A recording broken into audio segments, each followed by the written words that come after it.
Good evening. Excuse me. Good evening, everybody. This is Jeannie Ifoe, the one and only African superstar, back at it again with another live stream of Unpopular Opinions Live. Hello, hello, hello. Please, please, please, when you come in the room, just be on code, guys. By now, you should know. Come in, okay? Greet me in the chat room, like the stream, and show your support. Big shout outs to the African Superstar family. Much love to the customers of the AfricanSuperstar.com. Yes, I appreciate all of you that have been shopping with me for over 3 years at www.theafricansuperstar.com. Also, big shout outs to our members only who are designated by the circle next to their name, and they get exclusive behind the scenes content as well as all of the subscribers and lovers of the African Superstar Music Project. Please, please, please, if you have not already, get your EP. I can't say it enough. The EP is doing really well on bandcamp.com. Several of you have already purchased your copy, and I'm waiting on the others. And like I've said, some of the other tracks pre-released, so you'll get 6 tracks on my EP. Come Chill With Me, Liar 2022, Heartbreak Wednesday, and the new tracks For Every Action There's a Reaction, Shades, and I Deserve. So go and support the music. That's how you can show tangible love, as well as doing it here. And the link is in the chat room. Also, moderators, please be on your block. This is a subscriber only chat, so only subscribers are able to get in the chat room. Today I want to talk about kind of a piggyback off of what I've previously been talking about. Here in Ghana, I really want to draw the line in the sand in regards to being associated with people that are not genuine in their interests here on the continent. And this is a question that I really want to pose to my viewers, which is, when will you start practicing unity? You know, we know that there is a group of Black people. They are colorfully called Oreos or Uncle Toms or coconuts or Bounty bars. Depending on where you live, they have a different name. But basically, they are sellouts, okay? And they are people that fraternize with others outside their community more than they fraternize with those inside their community. We know that that population exists. We know people that are interested in interracial dating. We know people that are not B1. You know, they're not Black first. We know that. And I would say beyond them, excluding them, because that's always going to be an element of our people. When are you going to start practicing unity? That's what I want to know. Because if we come here on YouTube and we look at many content creators that we would say would be Pan-African or pro-Black or pro-Black love or whatever, pro-Africa, you know, there's literally probably millions that would say, yeah, you know, me, I'm pro-Black. Yeah, me, I'm B1. I'm down with the cause. Even people migrating to the continent, they would be like, yeah, me, I'm Pan-African.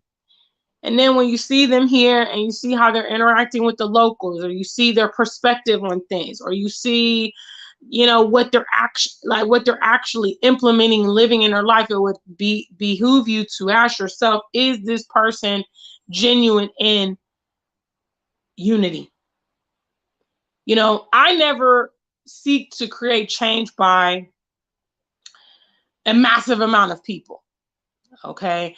I know a movement like that is not very likely. What's up, guys? If you hear, say what's up. I'm going to come through the chat room in a minute. That's never been my intention. That's why, you know, I'm okay with organic growth on this platform. I'm okay with the smaller, you know, subscribers. I'm okay with, you know, I don't need millions on my team. I just need the actual legitimate, genuine, sincere people that's going to actually make change. That's who I want to fraternize with. And that's who I'm posing this question to, because those people are the ones that talk about the importance of unity. They're the ones that look at the bigger picture and say, oh my goodness, if we united, if we could pool our money together, if we could connect with people in Africa, if we could do this and that, we could have so much success. There's so much possibility. There's so much possibility. But until the everyday person like you and I are making those relationships, are displaying those characteristics in our everyday life, unity cannot be achieved. I would say if you're a diasporan and you look at the reality of who you socialize with here on the continent, for instance, just assess your life on like a weekly basis. Ask yourself, how many times are you interacting with local people? You know, how have you connected with your new home? If you look back from the time that you moved here, you know, or started traveling here, is there a progression? Do you feel like you're much more connected now than you were then? Because if the answer is no, then you're not actually implementing unity. You might be here living, okay? You might be here living, and obviously by being here living, you're contributing to the economy. You might obviously interact with the locals when you do business, if you go shopping or, you know, whatever, you're out and about. But beyond that, do you have any contacts? You know, if you look through your phone, for instance, if you live in Ghana, how many Ghanaian people do you have in your telephone? How many of them do you talk to? How many of them do you meet up with? Do you know where they live? Do they know where you live? Have you met their family or friends? Have you invited them out? Have they invited you out? You know, unity. When will you start practicing unity? Because it's all fine and good to come here on YouTube and watch the African Superstar. And I appreciate you guys for watching my journey. And I appreciate you guys for supporting my various endeavors. But when will you? You know, when will you go beyond your little bubble of who you're associated with? When will you challenge the stereotypes that you have perhaps about other Black people? You know, because again, until we cement those relationships, guys, you know, we can realistically throw these wishes of, you know, a grand Africa and, you know, our people, we can throw it out the window. And when you are calling for unity, you know, I saw this really nice video clip the other day. I've seen it several times. And the video clip is actually of Muhammad Ali having a meeting with Dr. Martin Luther King. And so they've had this meeting, and obviously, if you know anything about Muhammad Ali, you know that he practiced Islam, and you obviously know that Dr. Martin Luther King was a Christian pastor, okay? So when they come out of this meeting, there's a white, you know, media man, and he's asking, you know, Dr. Martin Luther King and Muhammad Ali how the meeting went and, you know, what did they discuss?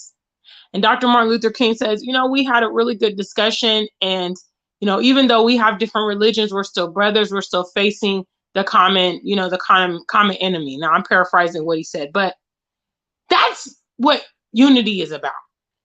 And if you actually want to look back historically and see how Black people were able to achieve anything that they were driving at achieving, it's always relative to unity. Okay, be it financial gains, it was unity. Be it a community, it was unity. Be it a social movement, it was unity. And that means setting aside sometimes the nuances. Okay, understanding that, yeah, we're facing a common enemy. A continental grows up here on the continent different than the way a Black American or Black British or a Black German grows up, okay? So there's definitely cultural differences. There's different language barriers and all of that stuff. But one thing's for sure, there's definitely united things that we as Black people around the globe face. And that's where we need to connect. You know, not you say tomato, I say tomato. And it's like we're stuck up on these small, irrelevant things. You know, the common goal is propelling our people into the future, setting the stage, you know, creating better communities, creating better families, creating a better Africa, creating a better future for our future generations. Those are the top things that unity, you know, should be connected to our unity. So I want to ask my audience, when will you start practicing it? Because you see me do it. You see me do it. I'm interconnected here in Ghana. You know, I literally have in my phone probably, I mean, I haven't done the count up like I told you, but easily, I mean, I know on my Ghana phone number, you know, which is primarily other Ghanaian people, I have over 400 contacts. And I would say all my business, you know, aspirations here via my music and things like that, all of that is facilitated and operated by Ghanaians. My hairdresser is a Ghanaian. My makeup artist is a Ghanaian. My photographer is a Ghanaian. You know, recently, the gentleman who's helping me with my social media, he's a Ghanaian. You know, I have a Ghanaian friend that I train at the gym with. You know, these are the kind of things that are important. I eat local foods. So there are local restaurants I go to and eat with the locals and eat the food. And I eat with my hands. You know, I've shown that on the video. You know, and by being open-minded, like when it comes to like food and stuff, I'm not particularly a foodie. So me trying new foods, that's quite big, you know, because I really just like to eat what I like to eat. But I've come to realize I love a lot of food here because I've tried it and been eating it. But there are, for instance, some diasporans that come onto the continent and they just want to continue to eat Western foods. Either they're going to those restaurants, ordering in, or they're just cooking their foods and they're not even trying, you know, other foods and things like that. And I think, you know, these are opportunities to create the bridge, you know, and it's also a friendly gesture. It shows, hey, I'm here and I want to partake in your culture. I want to, you know, get to be familiar with the way of life here. And the irony is Black people, although never successful, what's up guys, hit the likes if you're here. Black people are not successful in unity with whites, but they try so hard. They try so hard to integrate with whites, intermarrying, you know, mimicking them in some ways, you know, listening to their music. Shout outs. First trivia question. How many of you guys know Oreo Uncle Tom Coconut Bounty? Anybody know a sellout? Let me see a number one. These people try on the double to fit in wherever they're trying to fit in. I know growing up, there were some friends of mine, you know, in the 90s, this whole like Asian fusion was a big thing. You know, you have people like DMX and Aaliyah and Cisco, and they're all about these dragons and, you know, anime and all this kind of stuff. And you have Black kids. I know, you know, some of these Black students, they were just engrossed in that stuff. You know, we offered a Japanese course at my school and I took a year of it. And there were several, you know, young Black people that took the Japanese course, even traveled to Japan, my big sister being one of those people. And, you know, it's interesting. We can really indulge ourselves in other people's cultures. We're happy to do that. Okay, we're happy to go to Japan or China or Germany and learn the language and, you know, learn their way of life and blah, blah, blah, blah, blah. You know, there are people, Black British people, and they be talking to, you know, they eat that English breakfast. Now, this might be an upset. I've never been a fan of English breakfast. I don't like the beans, fam. But people will swear up and down English breakfast is the most lit. I'm here in Ghana and I prefer egg stew and yam. You know what I'm saying? That's a breakfast for me. But the Ghanaians eat wache for breakfast a lot. And, you know, but we can get into everybody else's culture, but we're disinterested in our own culture. And that's a problem, guys. We should be more interested in people that look like us and share common experiences with us than these other people don't. Because you know what? At the end of the day, when it comes down to it, if a choice has to be made between those people and you, they'll always choose their people. We need to have that same kind of camaraderie. When it comes down to a us against them or them against us situation, the obvious answer is us with us. We need to have each other's back. And so tonight's topic is, when will you practice unity? When will you start exhibiting it in your life? When will you start having these conversations with your kids and the young people, telling them to preference their own people. Is that so controversial? Huh? To tell your children, hey, roll with your own kind of people. I'm not saying the other people are bad and, you can't be multicultural, blah, blah, blah. But, explain to them when they're young, when they're in their foundational years, that they understand. When they understand how to create more Black people, how to prevent us from going extinct. The problem is we don't want to have preferential treatment for our own people. And that's a big problem. Because we know going into it, the others will never choose us over their people. So why are we ready to choose them over our own people? And we can talk about it in a large scale problem.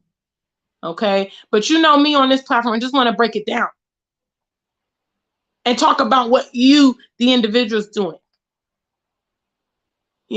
How are you? I saw a post from a friend of mine today on Facebook, and she said, how are you perpetuating love today in our world?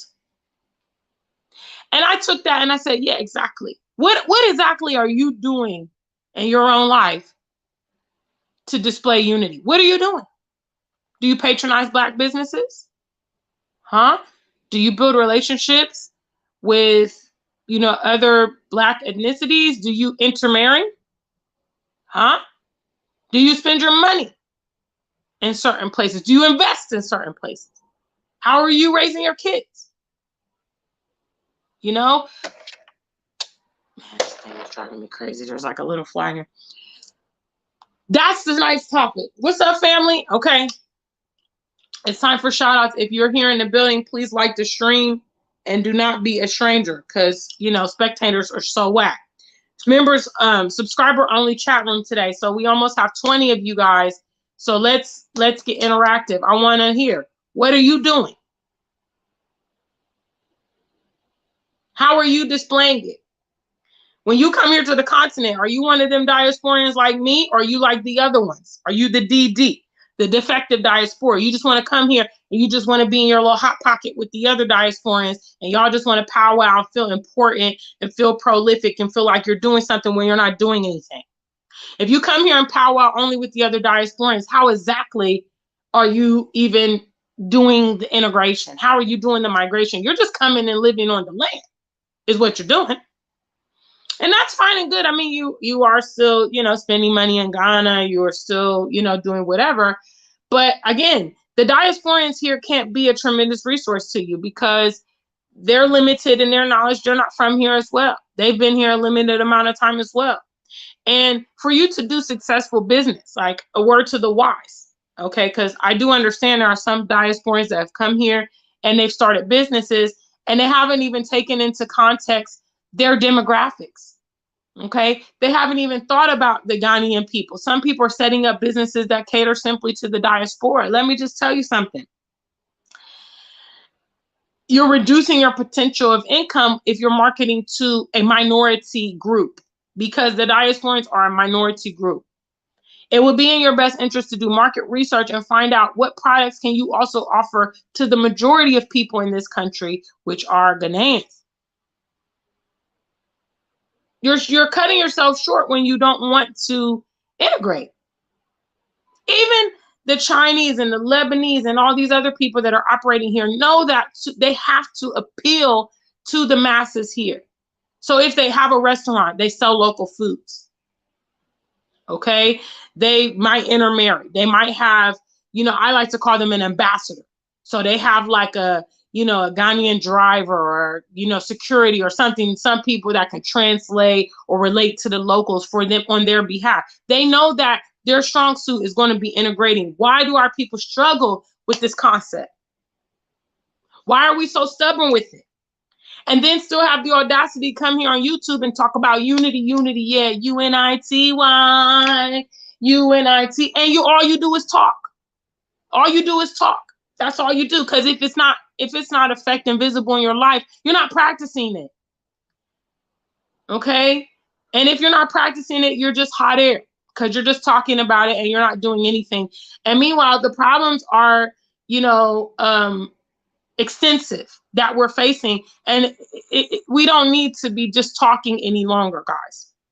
We need to be responsible and step to the plate and say, you know what? Okay, it's high time we address some of these things.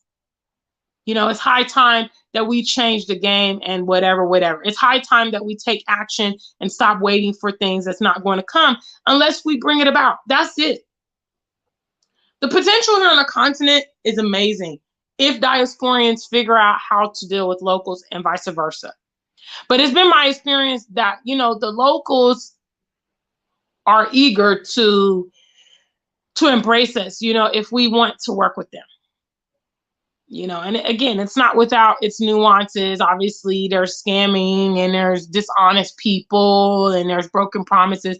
And you kind of got to sift through that and blah, blah, blah. But it still needs to be an objective if unity is one of our priorities. Shout outs to the family. What's up? Black Beauty always is in the room. Shout outs to you today. What's up, Prince Ayoko? I'm in the building and he's in the building representing. Please don't forget to like the stream, guys. We got 20 of you. Like the stream, support the stream.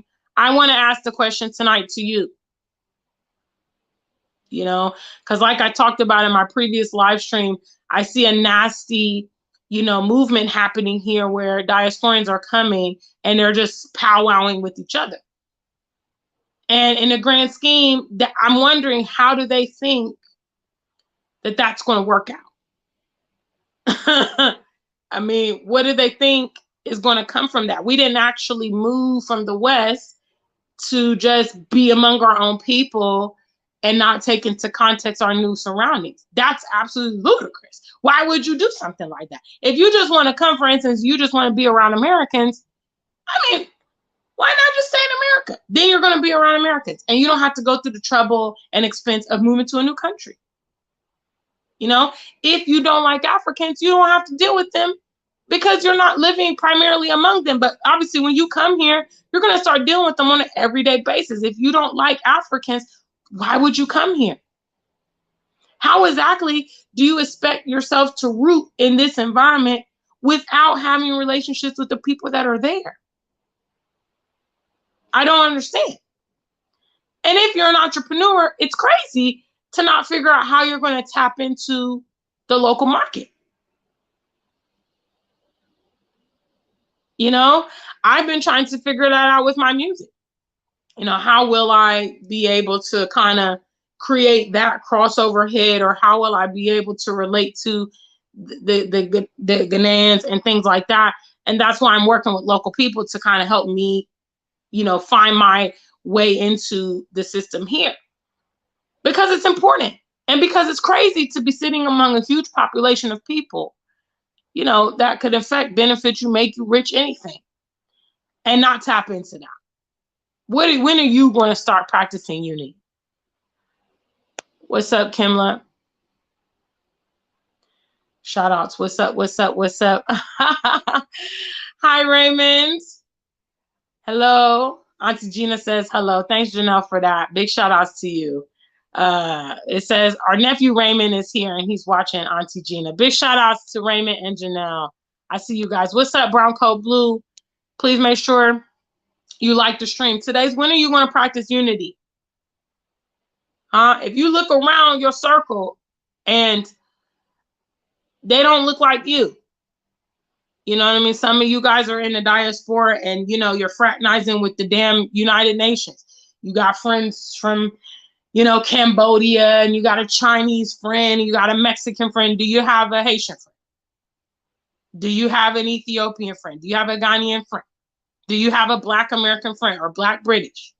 Who are you marrying? It's very, very simple, guys. Self-preservation. Your people come first.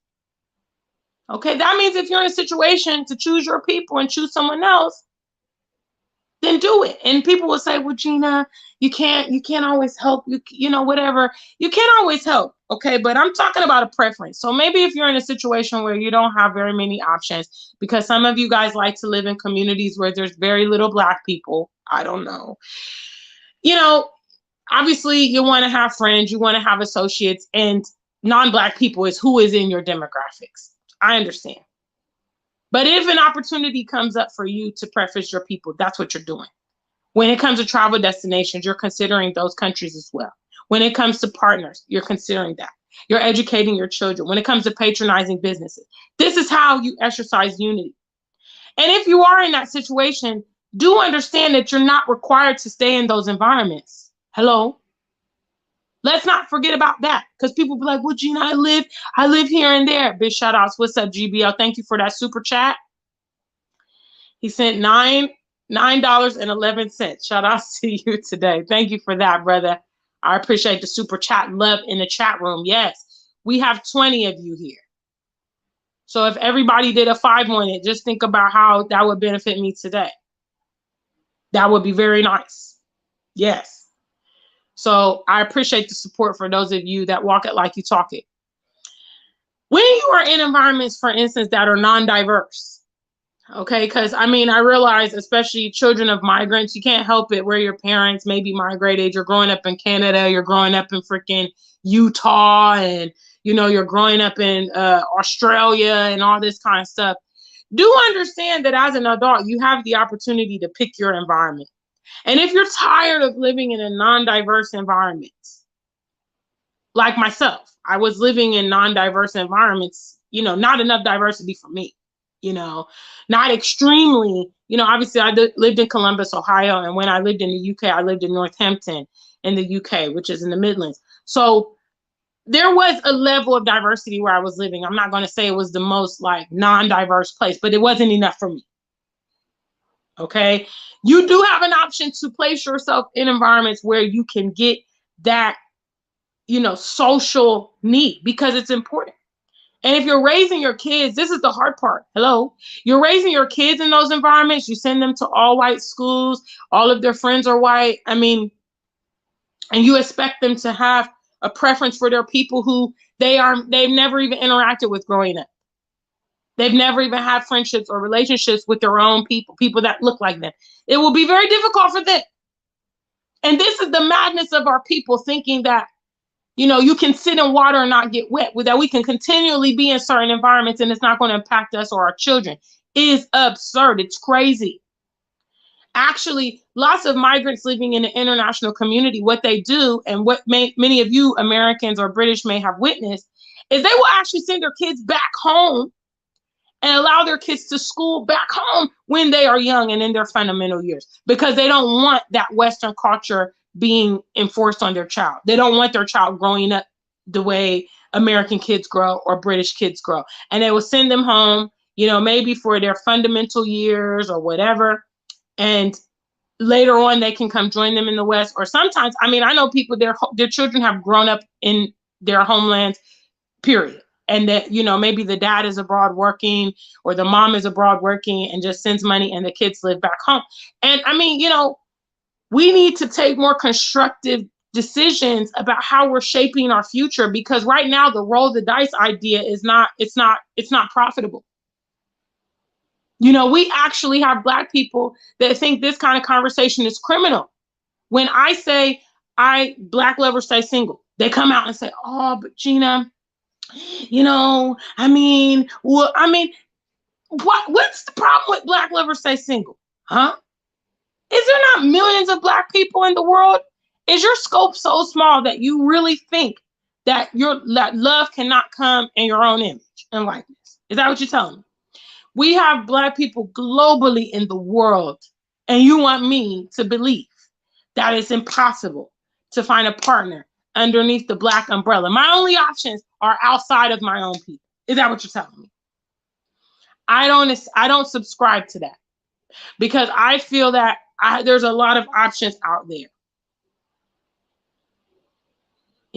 There's a lot of options out there. I had a conversation today with my girlfriend, Nicola. Shout outs to her. And, we were talking about that.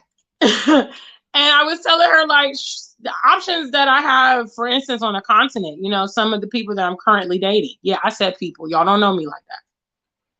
Some of the people currently dating. I mean, options. And we're talking about, well, what do you like about this? What's the probability of that? What's the draws of this and that? Options. We have options. You know, that's something, maybe that concept is foreign to Black people, that we have options, but we really do. We have options of partners to date. We have options of places to live. We have options of career path. Okay. We don't always got to be the employee. Sometimes we can be the boss. Okay. We can pin and design our own future, but it's our own decision. And we need to be taking constructive steps to make that happen. You know, I'm doing it by way of music and speaking and social media. You can do it in your own unique way, but you need to do it. You see how we have Janelle in here in the chat room with my nephew, Raymond. Okay, Raymond's watching Auntie Gina and listening to what he said. I'll tell you what, my nieces and nephew listen to me more than y'all do. Okay? Because if I tell them, oh, I'm going to do this, I'm going to take you for ice cream, I'm going to be here, I'm going to be there, they keep track of that stuff. You tell children stuff, they listen to you and they don't forget. And that's how we need to be planting the seeds into them. You know, I know for a fact some of the conversations I've had with young people is probably the first time they've had these kind of topics spoken to them, because their parents don't talk about it and their grandparents don't talk about it, and their aunties and uncles and their teachers and most of the adults that they're around are not telling them, choose your own people. That's how we start, guys. That's how we start. It's very critical. Big shout outs. What's up? What's up? What's up?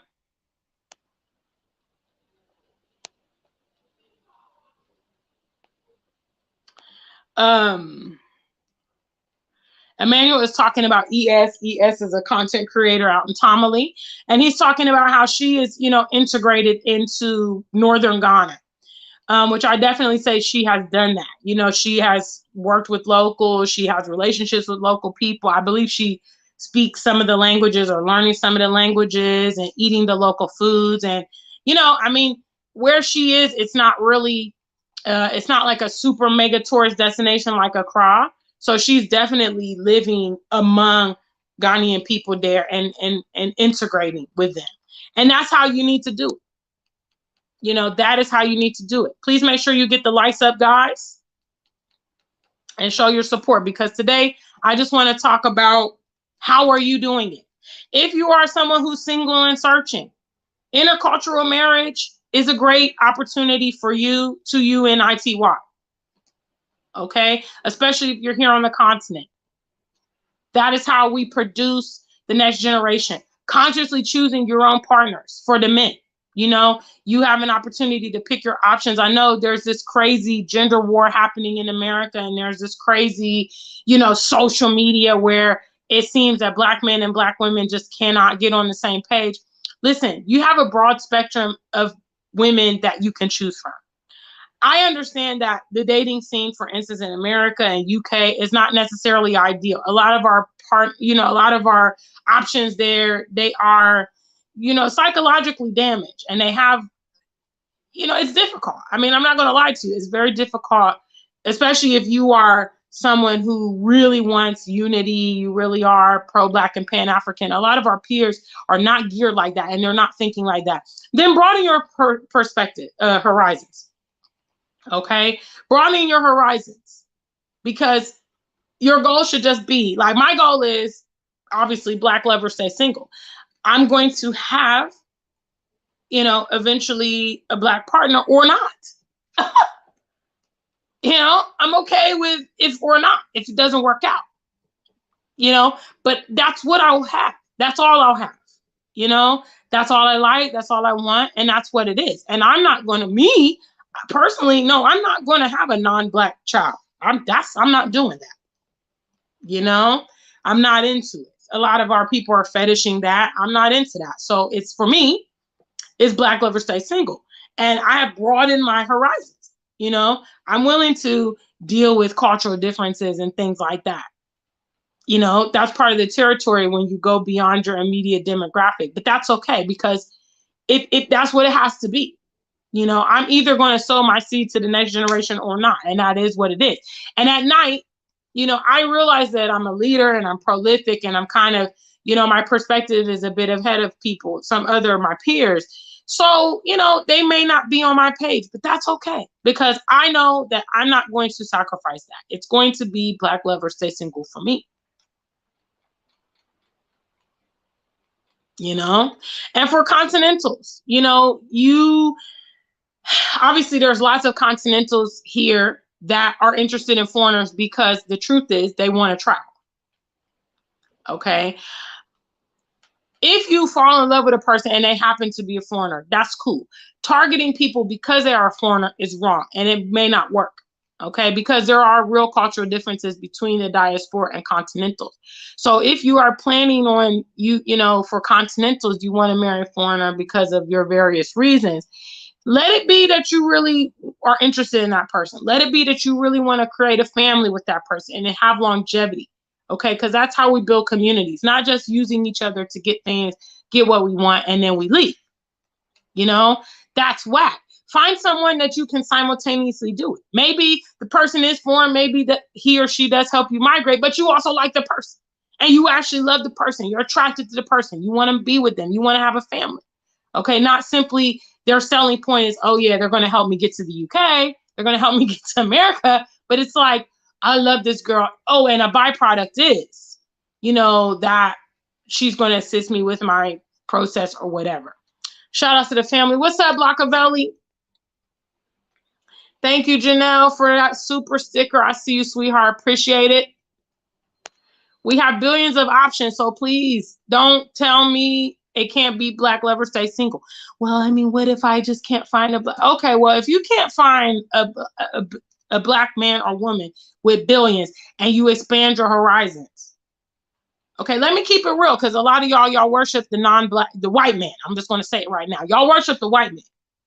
The white man has no qualms about going to Russia, going to South Korea, okay, going to Thailand or the Philippines, getting himself a little mail order bride. What? Okay, getting it his way, like Burger King. He's like, yeah, I want me a wife who's going to cook and clean and be submissive to me or whatever, you know, going to treat me like a king. They will go to them other countries and get them one. Why can't the Blacks do that? Why can't you say, I want a Black woman, I want a Black man, maybe I can't have one in America, maybe I can't have one in, you know, Germany, whatever. I'm going to get me one from the motherland. I'm going to go to South America. You know, I'm going to go to wherever your taste is. I really want me one that speaks French. So you go to a Francophone country or you go to France and you get yourself, I mean, let's be real, guys. It's not, at the end of the day, I mean, it's not like our people are like, you can't go to a store and pick them up.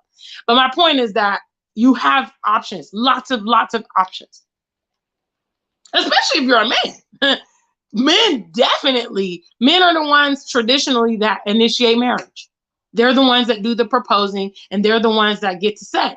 There's been women that have been in relationships with men and they wanted to get married, but the man never asked them, so they don't get married. They can't get married unless the man initiates. So there's no excuse for our Black people talking about, I mean, especially in today's global world. Okay, in today's global world, you can get it your way. Okay, I love Black men. Okay, and you know the options here on the continent. Hey, so I decided. I mean, that's not one of my factors. I mean, it is one of my factors, but not all. I decided, okay, well, let me just, you know, plant myself in the place where my probabilities are high and see what happens. And I must say, you know, I don't get into it a lot on the channel. Thank you so much, Brown Coat Blue, for the $10 super chat. He says, like Burger King, that laugh deserves a super chat. You know, I recently, like I told you guys, Brown Coat Blue recently met up with me here in Ghana. And I want to say, listen, because I got to say this as a disclaimer as well. You guys know that I'm pretty, you know, I just want to say it, but not in a rude way, but I'm kind of a big deal here. And my time is valuable. You know, I'm doing a lot of stuff. I'm doing the music, I do the YouTube and blah, blah, blah.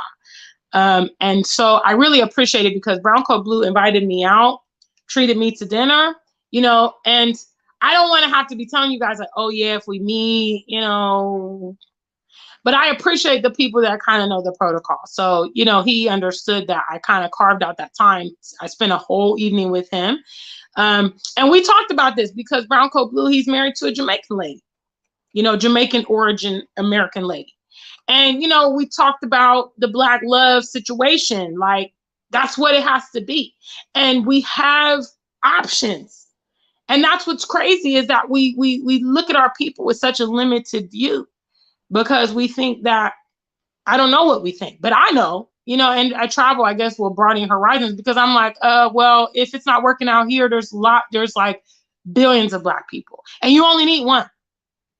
I mean, if you're polygamous, you maybe want 2, 3, I don't know. But for the rest of you, one is enough. So that means if you try 10 guys, ladies, you try 10, 9 strike out, but number 10 is the one. You've done it. You've achieved it. Even if you have to date more, say you have to date 20, or some ladies is into, you know, lots, but you get that one. That's all you need. So, you know, we don't need to be kind of, I don't know, coerced into this mind of thinking that we're limited. And I think some people that feel that way, the demographics of where they live is also promoting that. Because they feel like, well, how am I going to get a woman or how am I going to get a man? I'm living out here, like I said, in Wyoming, and I'm out here in Montana, and there's like only 2 other Black people in my village. Okay, well, then you're going to have to get drastic. If it's important to you, you got to go. You got to go. You got to move. You got to move. You got to travel. You got to do whatever. I'm not a huge proponent of online dating. It's really crappy. But, you know, maybe you take that option. I don't know. It's very, very simple. Black man, Black woman, Black babies. That's it. I hope my nephews and I hope my nieces in the room heard Auntie Gina. Your parents may not want to say it to you. Black man plus Black woman equals Black babies. If it's a Black man and a Cambodian, if it's a Black woman and a white, all that, it's not Black babies. Sorry. They might be tan, they might be a little brown, but they're mixed race. And it's not the same. And we know that. So let's just keep it simple. You got options, lots of options of your people. Pick well. Get something that's going to help, you know, build our future together. You know, and not just baby daddies and baby mommies, but families. Okay, what's up, family? Queen Bee Africa is here today.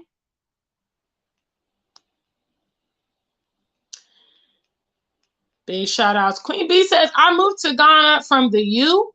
And I'm dating a Ghanaian. I have no interest in dating otherwise. Shout outs to Queen Africa. She moved from the US. That's what she was saying.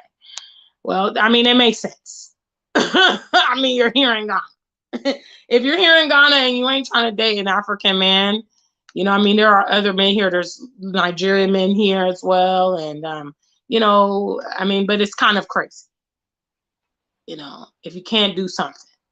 And I mean, I'd say some of you ladies, reevaluation is very important as well, because quite realistically, a lot of women coming in from the diaspora, maybe they haven't had very good sex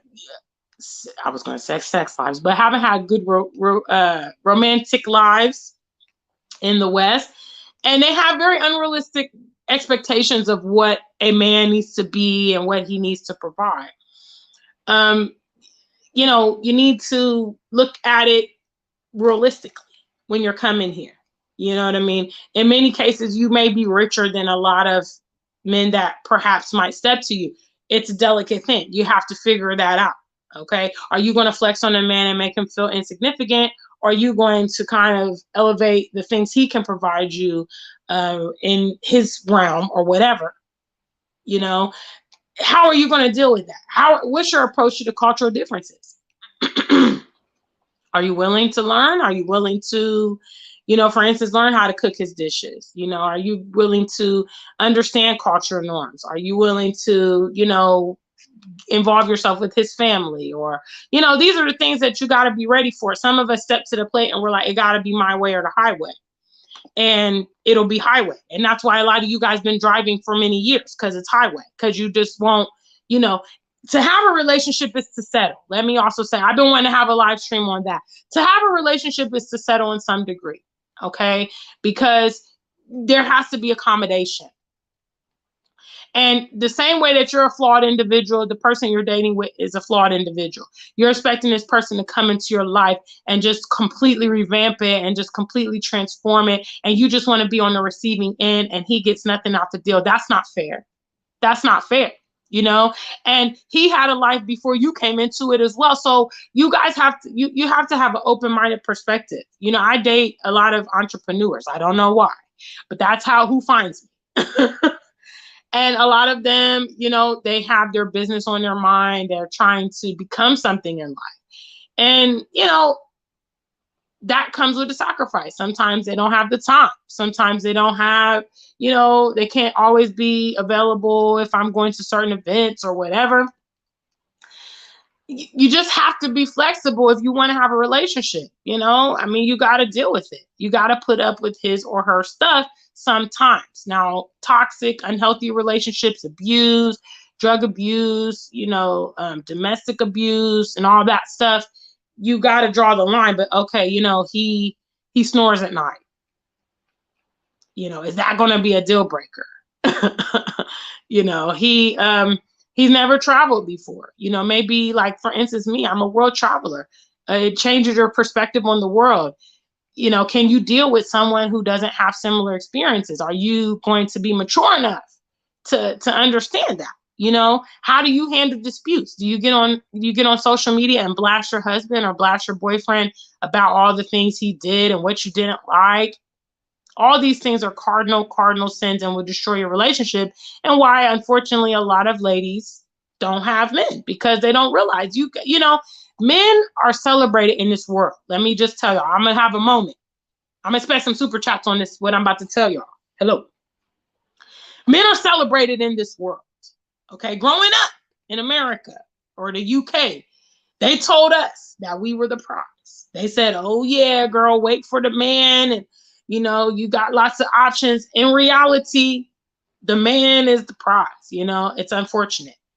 If you don't take care of your man, if you aren't caring to him, if you don't want to cook, if you don't want to, you know, satisfy his needs, he can easily go elsewhere and get someone else. And the odds are in his favor. That's just the reality, which means, okay, if you want a man, ladies, I know some people, the feminists, all the ladies, all the single ladies out there are going to disagree with me. But then again, like I said, my love life be popping. I don't know what's happening on y'all's end. You have to accommodate them on some levels. That's what having a man is about. It's not fair. It's not fair, but it's true. And that's why a lot of ladies, they will look at the married ladies, they will look at the women in relationships and they'll be like, girl, she be putting up with him. He be doing this, he be doing that, blah, blah, blah, blah, blah. Yeah, well, I mean, she's like, well, you know, I want him. I want our marriage. I want a father for my kids. You know, I'm not saying that relationships have to be a complete, you know, drag and you don't have to like your partner, but going into the relationship, you have to know that there's a cost for everything. And that's just the reality. And Western women have been groomed for this fantasy man that doesn't exist. And that's why they are suffering, unfortunately, because, you know, the men that are available, maybe it seems to me that the men and women that are available are not connecting. You know, the men want something and the women want something different. And the women are trying to give, you know, tell the men that they should be satisfied with what they have to offer. And the men are saying, no, no, no, that's not what I want. And then the men are going elsewhere and trying to, you know, whatever, because like I said, men have the advantage. You don't have to like it, but it's just the facts, because everybody knows, you know, that women are outnumbering men for various reasons. And in addition to that, in the West, because their agenda is population control, hello, they're also heavily promoting interracial relationships, homosexual relationships, and transgender relationships, which are also going to affect the pool of eligible men. So you have a lot of competition in those environments if you want to cultivate a relationship. It's very difficult. Not saying it's impossible. Some of my viewers, you know, are married, have beautiful families, but for the single and searching, you know, the smart single and searching, I mean, realistically, you might just have to broaden your horizons up. Anyway, I really talked on that one. Shout outs to the family. I mean, I don't know. You don't have to be afraid to go get what you want. You know, you don't have to be afraid. Brown Coat Blue says it's so true. You see the mail order bride ads everywhere in the U.S. and people be ready. People go get the white man goes and gets the bride. He's not afraid. He's not ashamed. When he comes back with that Chinese wife, the lady who doesn't even speak English, he's, do you think they're experiencing a deep, passionate love and he's a Prince Charming? No, he's going to provide her probably, immigration, financial support. She's going to cook for him. She's going to take care of his needs and, iron his clothes and do that domestic stuff and whatever. And that's it. Because marriage is, it's an institution. We've been raised to believe that marriage is like Hollywood and it's happily ever after. A real marriage is not like that. A real marriage is an agreement. It's a decision. It's a conscious choice. So that means you're consciously choosing, okay, no, I'm going to pick somebody from the black umbrella. Okay. I'm going to deal with these cultural differences and I'm in it for the long haul. And we're going to try to make something happen. That has to be attitude going in. Anything else is going to result in failures. Because trust me, your spouse is going to give you reasons sometimes you want to leave. You're going to be like, I'm tired of him. I'm tired of her. I'm tired of his attitude. He leaves his socks everywhere. He snores too loud at night. I remember my ex-husband in the mornings. He would be hacking. So he would wake up before me and he'd be in the bathroom when he's brushing his teeth and all this kind of stuff. And then I used to just be like, bro, what is this? But it's all part of the territory, So if you want a partner, you are going to settle for drama, some stuff. Yes, you will. You just have to determine, can I put up with his package? Can I put up with her package? Am I willing to put up with this or am I willing to put up with that? Some things you're going to say, no, I'm not going to deal with that. It's too much, or my needs aren't going to be met. I would say take a pro and con sheet to determine if this person is suitable. And the way you determine if the pros outnumber the cons, okay? So you look at his downsides, ladies. You look at his downsides and you're like, okay, he has some children from a previous relationship, so I'm going to have to deal with that. He travels for work. I'm going to have to deal with that. He's not quite as tall as I want. Whatever, or whatever, your criteria is. And then you say, but he's very intelligent. He's hardworking. He's loving. He is an alpha male. He's he's definitely has the potential to be the leader of this family. He's responsible. He's a good father, and you look at all his great qualities and you match them up against the deficits and you say, you know what, overall, this is a good deal. That's how you do it. But being mature and looking at the picture from an aerial view and then still choosing that person with their situations going on and knowing what you're getting into. That's the best way forward. Not getting with them, think you're going to change them. We're all older now. Okay. Most of my viewers over 30. So a lot of people are set in their ways. So you got to take them as they are. This whole people got to take me, look, that's true in a way. The person that you marry, they may never, ever improve.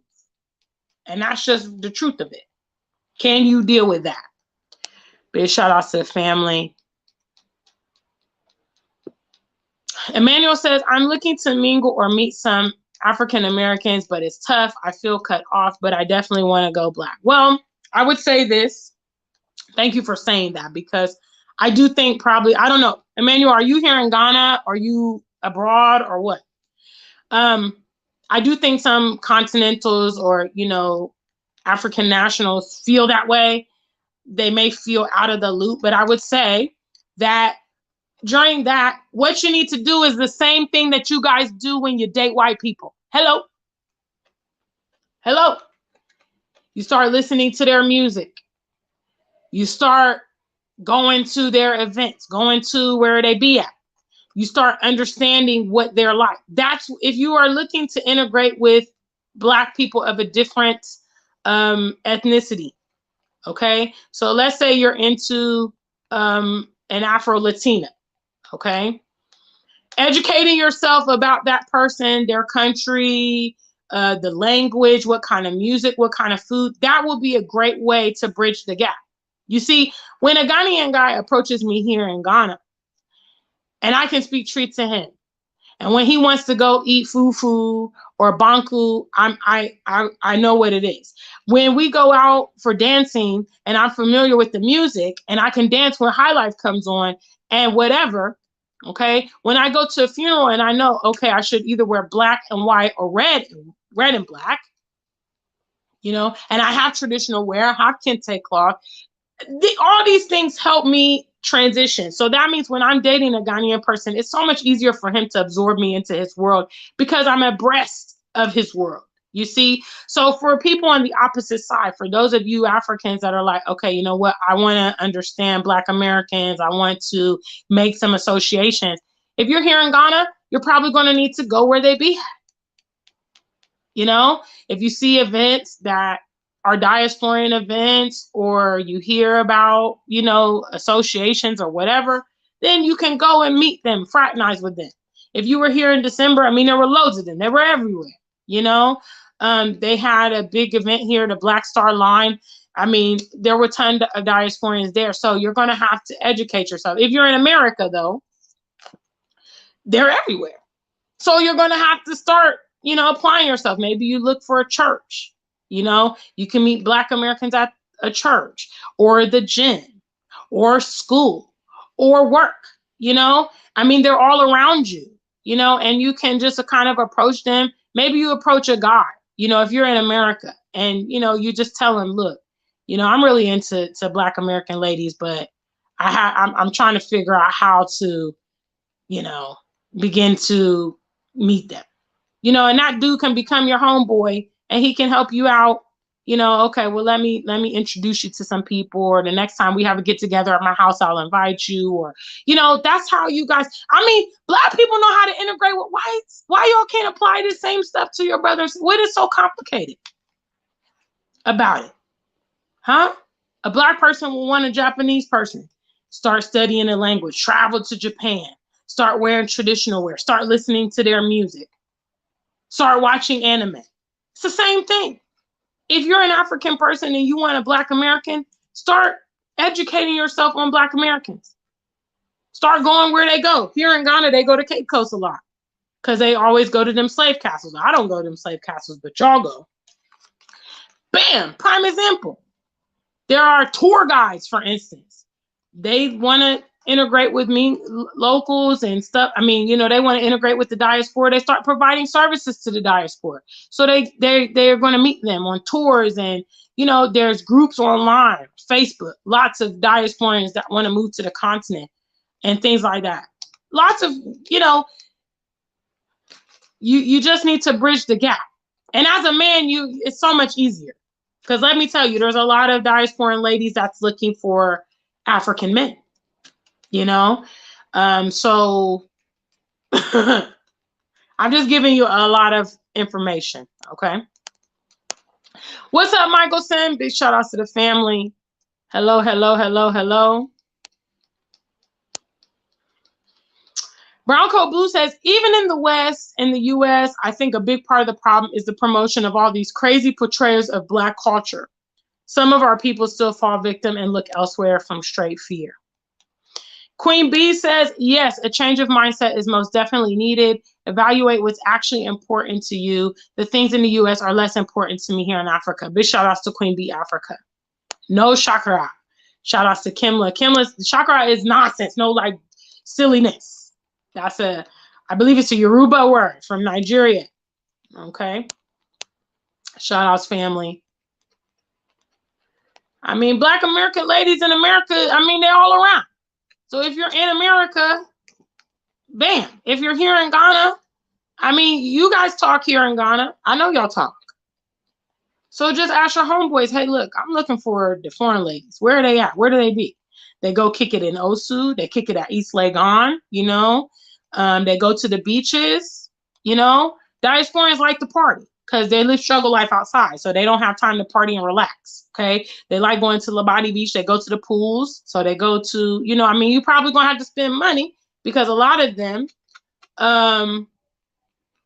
you know, I mean, they want to live a certain lifestyle here. You know, me too. I'm not going to lie to you. I mean, I enjoy going to the beach. I haven't been to the pools at the hotels in a long time, but I do that sometimes.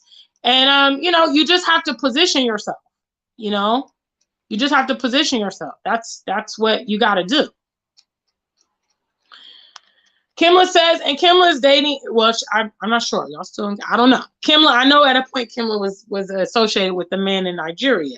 So I don't know what the status is, but this is her advice. She says, submerge yourself in each other's culture, get to know each other, have tough conversations if there's someone you like. And I would say for the other side, for those of you that are interested in African partners, you know, for the ladies, you're interested, you want a Ghanaian man, you want a Nigerian man, do exactly what Kimla's saying, okay? Do you know anything about their language? Do you know anything about their food? Do you know anything about their cultural norms, their religion? Do you know, their music? These are bridges that you can create. And also, if you plan to migrate, this is how you feel more at home in Ghana because you've started to associate yourself. You know, you're not the one who, when they start eating fufu, you're asking for a fork and knife. Okay. You're not the one that goes out to the nightclub and you don't know any of the music because you never listen to Afrobeats.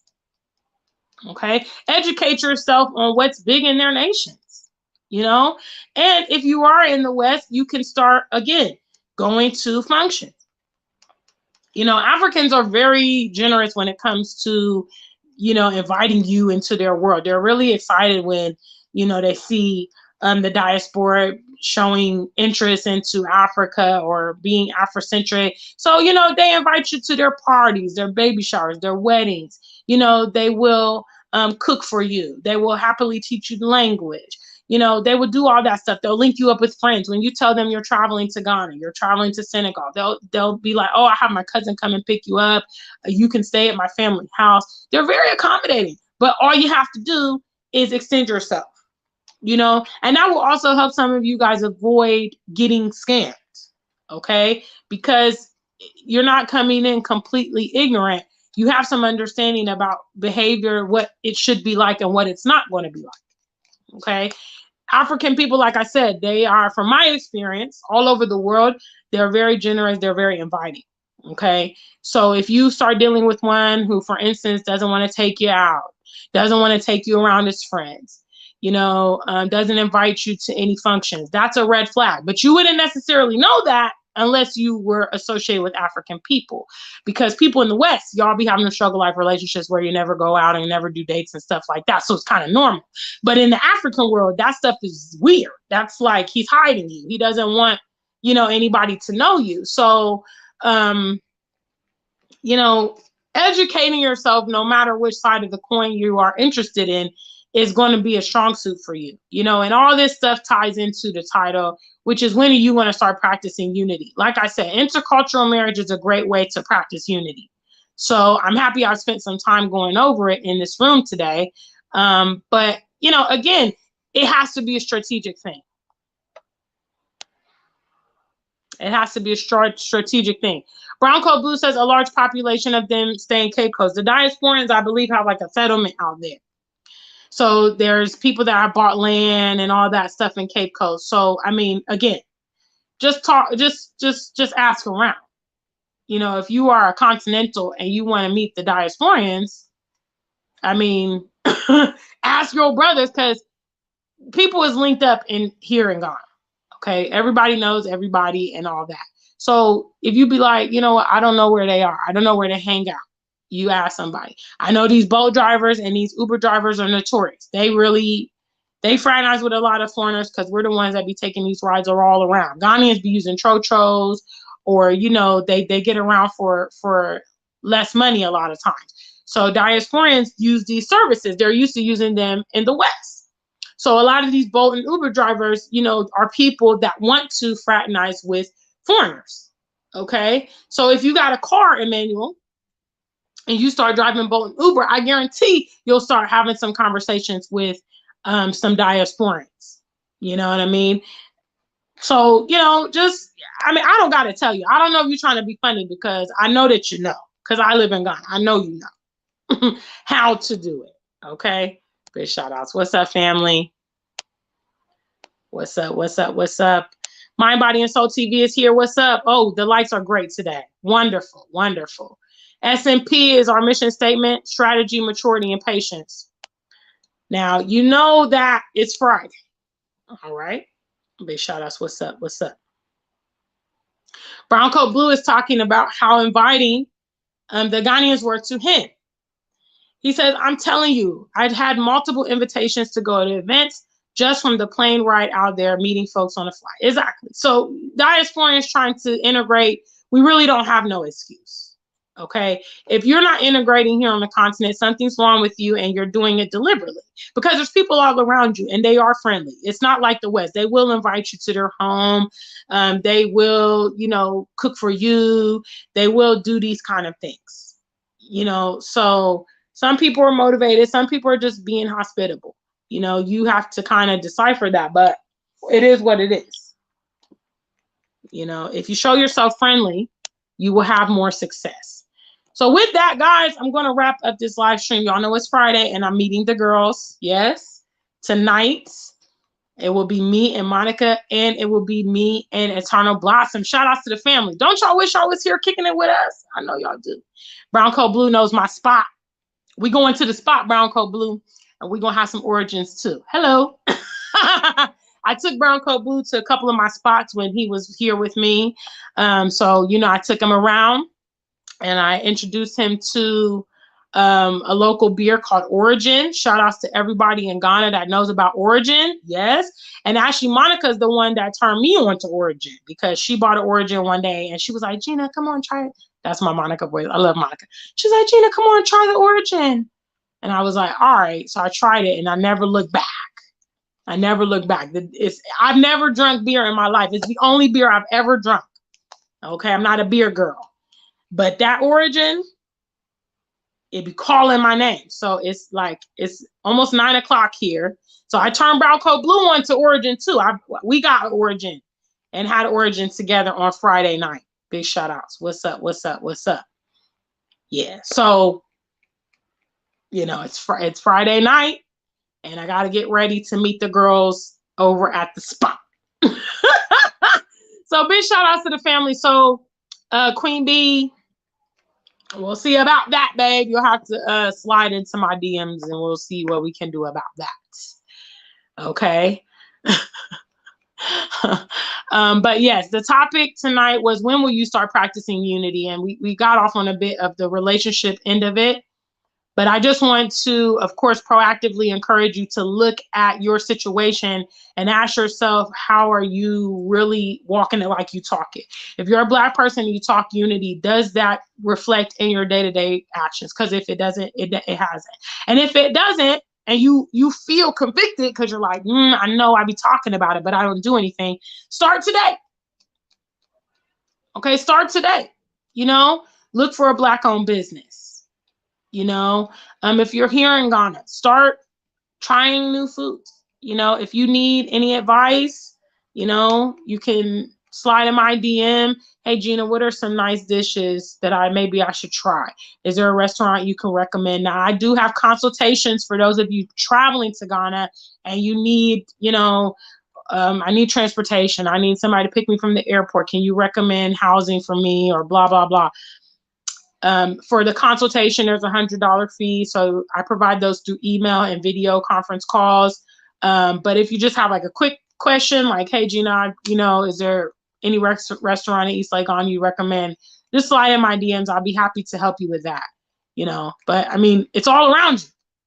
And again, you can always ask a Ghanaian. I know that they're around. They live here. Hello. You can ask your boat driver. You can ask somebody like in the mall. You can ask your hairdresser. You know, you can start there. You can meet someone at the gym. You know, I mean, just start actively practicing unity in your day-to-day actions. That way, if I ask you this question, you can say, yeah, Gina, you know what I'm saying? I do this and that for my community. I'm blah, blah, blah, blah, blah, blah. You have a laundry list of actual tangible things you can say that are contributing to unity among your people. Okay, you don't have to be Nelson Mandela. You don't have to be a huge entity. As long as you are active on your levels, several of us active on our levels makes the conscious change that we need to see, you know? So big shout outs to the African Superstar family. Again, look, shout outs to all my super chat donors today that walk it like you talk it. And please go purchase the EP. I'd say right now, if you have watched my music video, okay, if you've watched Come Chill With Me, Liar 2022, For Every Action There's a Reaction, if you've watched any of those official music videos more than twice, you need to cop the EP. That way you can have the music on your phone. You can have it in your personal collection, because if you keep watching the music videos, that means you like the song. I mean, yeah, you want to watch me too. I understand. But obviously, the more EPs, the more music videos. You feel me? So go click the link. It's right here, africansuperstar.bandcamp.com. Go purchase the EP today. Okay? All right, family. Until you like Shades? Shades is my jam. Shades is actually the next music video I'm scheduled to shoot. So we're actually in discussions about that concept right now. So for those of you that have the EP, Shades is one of my favorite jams. I know GK loves Shades too. That's one of my favorite jams. That's one of the new tracks. And we're preparing to shoot because that song is going to actually drop on Black Love Day. Hello, it's a Black Love song. Yes, it is. So we're going to drop that on Black Love Day, which is February 13th. I dropped Come Chill With Me last year on February 13th. Hello, because I'm thorough like that. Yes. So we are currently preparing to shoot Shades. So obviously, if you like these songs, then I'm gonna need y'all to cop the EP. Hello. I got 20 of y'all over here. If even just 10 of y'all went and bought the EP today, I'll be so hyped. That'll be great. And all 10 of you buying the EP today would generate me like about $100. Okay. And I would put that whole $100 towards the Shades music video. You know what I'm saying? Because I take the money from my proceeds and I put it right back in the music fund. Okay. So yes, if you love Shades and you don't have the EP, Emmanuel, because Brown Coat Blue, he already got the EP.